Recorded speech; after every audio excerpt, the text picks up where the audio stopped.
બનાસકાંઠા પાડલિયામાં પાક નુકસાન અને પોલીસ ઘર્ષણ મામલે આદિવાસીઓનું આંદોલન। દાંતાના પાડલિયા ગામે વન વિભાગ દ્વારા આદિવાસીઓના તૈયાર પાક અને રહેઠાણોને નુકસાન કરાયાના આક્ષેપ સાથે હિંસક ઘર્ષણ સર્જાયું હતું, જેમાં 47 જેટલા અધિકારીઓ ઇજાગ્રસ્ત થયા હતા।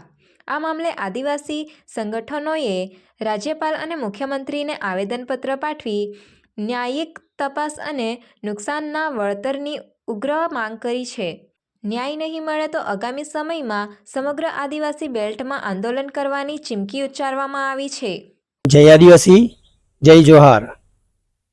આજ રોજ અમો તાપી જિલ્લાના આદિવાસી આગેવાનો દ્વારા કલેક્ટરશ્રીને એક આવેદન સુપ્રત કર્યું છે।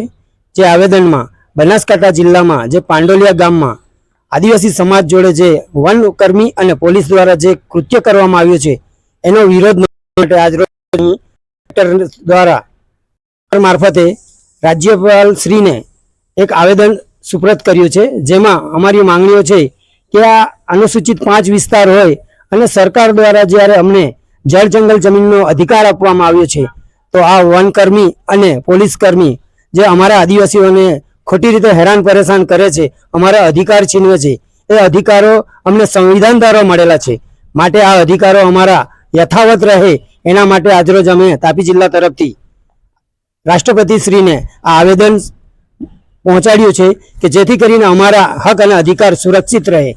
જય આદિવાસી।